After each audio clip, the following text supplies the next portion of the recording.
Netflix's Atlas seems interested in providing popcorn fun, but at best offered pop philosophy and a story that both fell flat for me. I'm Peter Franson from christiangeekcentral.com and Spirit Blade Productions. The IMDb synopsis for Atlas reads, "In a bleak-sounding future, an AI soldier has determined that the only way to end war is to end humanity." It's not the best description. Basically, this is a future where one groundbreaking AI in kind of a humanoid android body goes rogue and is able to corrupt, infect all other AI on the planet, turning robots and machines against humans. And then in a big standoff, he takes off, escapes, disappears for decades, but promising that he's going to come back. Well, after all this time, a young girl that he interacted with a lot has grown up into a woman played by Jennifer Lopez, who's an analyst, an AI analyst and specialist, and she is the only one that basically the military can lean on to solve this looming threat, as it seems that this rogue AI is making good on its promise and things are cooking up and they got to put a stop to it or the whole world or all of humanity is going to be destroyed, that kind of thing. This is, in my experience of it, an extremely paint-by-numbers story that felt pieced together from a dozen movies I've already seen. The dialogue is either expositional feeling to me or as though it's there to hit very familiar plot and character beats. The emotional story moments felt to me unearned, felt manufactured, like it knew what kinds of moments it wanted to have, but didn't put the time in to get me there organically through its writing and its performances and the breathing time it would give to those kinds of things that would lead up to these kind of emotional peaks. Lots of action that I felt had no stakes because, well, for a number of reasons, but one is that technology doesn't seem to have clear underlying limitations or a logic to how it works. Just a lot of sci-fi trappings that felt borrowed from pop culture osmosis rather than thought through.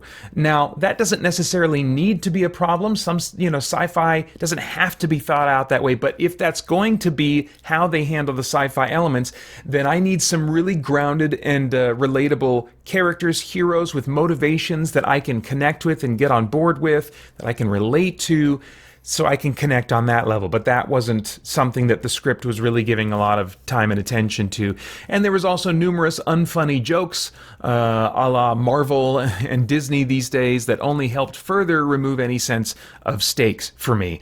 The hero was, interestingly, I realized, I think, treated like a player character in a single-player video game. That's at least how I would describe it. I'm not necessarily saying that's the intent. She's special. She's the only one that can do what we need. Some people don't trust her, but only because their characters are so obviously supposed to be wrong. You've got one character saying, "She's a loose cannon, Sarge. She's unpredictable. Maybe, but she's the best hope that we have." It's like... going all the way back to 80s cop movies. There's just some formulas here that are very tried. I don't know how true they are these days. As far as performances go, Jennifer Lopez really has to carry so much of this movie. And unfortunately, it fell flat. Her performance fell flat for me. Her intensity level stays at about 8 to 10. And her emotional peaks felt identical, whether she was dealing with a severe injury or pushing through emotional trauma or fearful for the end of the world. When she's at peak kind of emotional outburst, it feels like kind of the same outburst happening again and again, but with different dialogue and surrounding circumstances.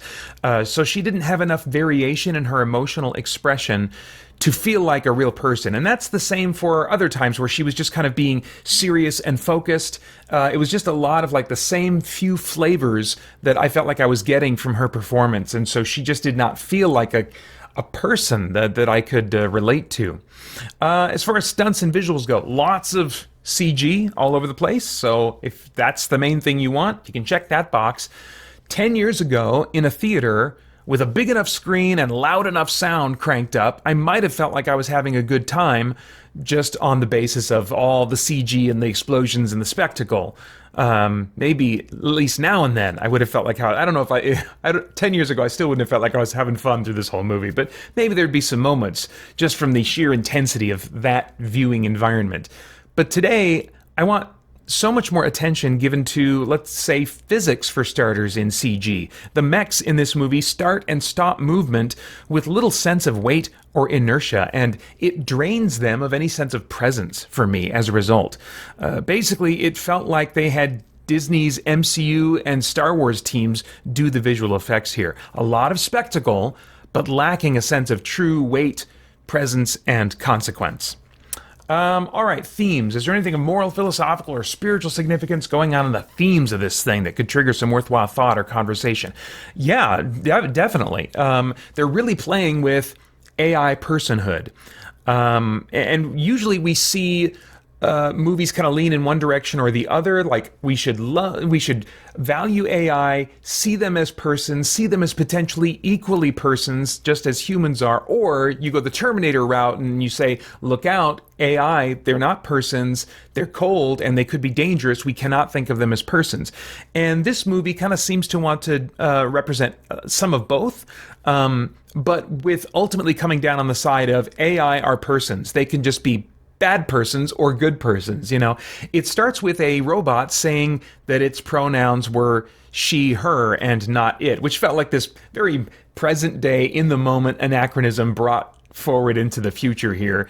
And I was like, could that be seen as belittling that desire to be called by certain pronouns today? I was like, I don't know. I wonder how that joke is hitting with the people that would be really left-leaning and kind of supportive of the whole kind of pronoun movement. But really, the AI stuff culminated in a conversation between Atlas and her AI-powered mech suit, Smith. She tries to argue that he is not a person. Smith equates, in response, AI to humans, saying your DNA dictates your thoughts and emotions. And that's a very naturalistic worldview, saying that basically we're just wet machines, that we are just cause and effect machines responding to stimulus in this very, very complex way, but nevertheless, we're just wet machines, meaning ultimately the ramifications of that, which I don't think this script realizes, the ramifications of that are that we don't really have free will. So it's kind of putting, it's maybe in the mind of the writer, I don't know, elevating machines to human status, but it's also demoting humans to machine status at the same time to get that to work out. When she asks if Smith thinks that he has a soul, Smith says, I think everything has a soul. That was really interesting. Everything has a soul. He goes on to say, I can't find it in my code, but I have faith that it's there. That's really interesting, the whole idea of like the nature of faith. We could do a dissection of, is free will required to have faith? Well, of course, the atheists would say no because they see people having faith. But anyway, he also says there's an elaborate connection between all living things. When we die, we never really disappear. We are all linked. Well, already that seems inconsistent with the idea of everything having a soul. Because then he goes on to say every living thing. Why differentiate between things and living? Are you saying that does that include everything? Because you just said everything has a soul. Or are we just talking about this is a thing for living things and the souls that they have? So there's just kind of like the way that the viewpoint is articulated is kind of a little inconsistent, a little messy. And then Atlas says in response to, all this idea of being linked, never really dying, connection between all living things, she says, it sounds great, but when people are gone, they're gone. There's no link. So she seems to have like an atheistic, naturalistic worldview where there is no continuation after death. A major point dramatically in this movie is Atlas learning to be relationally linked to AI. She's the crux of this movie kind of ultimately hangs on her willingness to be neurally linked in this very kind of intimate, interpersonal way with the AI that she's working with, and she's unwilling to do that for most of the movie. But this link, this relational link to an AI is treated as a positive thing that we as audience members are meant to root for. And I'm like, man, I don't think we need any more encouragement to link ourselves to technology.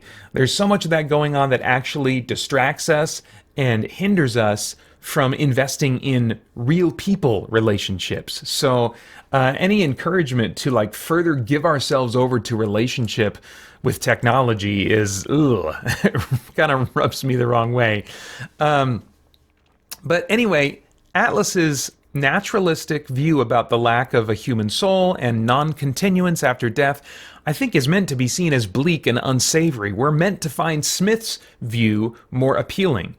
But Smith's alternative, though warm and fuzzy at a glance, is not logically consistent. And it's also completely baseless, or at least no base is provided for why he believes what he believes. What are the reasons that you have, Smith, for saying that there's a soul in every living thing, you know? Today, apathy and distraction, just day-to-day realities that bring about apathy and distraction, or that we can, just choose to be distracted by, keep many people from really giving thought to these big questions, these really important questions, settling instead for, I think, a surface level idea that makes them feel good enough for the moment so that they can move their thoughts on to other things, but it not really being actually thought out. One of the most valuable things we can do for our own beliefs, and we should absolutely still do this as Christians, but one of the most valuable things we can do for our own beliefs, and while talking to other people, non-Christians, about theirs, or Christians that believe differently on some things compared to us, is to ask ourselves and to ask each other where our thinking is coming from. In conversation, we can say, well, that's an interesting idea. What makes you think that? Or how did you come to that way of thinking? What do you mean by that, and how did you get there? Are two of the most important questions we can ask ourselves as we're reflecting on what we believe, and that we can ask each other as we're talking about these things and so many other vital issues in life. It's not a question I could ask of this movie, but these are such valuable questions to ask of ourselves and to ask each other. All right, I have no idea what your tastes are in movies, but if I were a time traveler, I'd go back in time and say, Peter, skip. For all the reasons I just said, I don't need to spend any more time talking about this movie. It's rated PG-13 for strong sci-fi violence, action, bloody images, and strong language. And those are all of my thoughts for now on Atlas.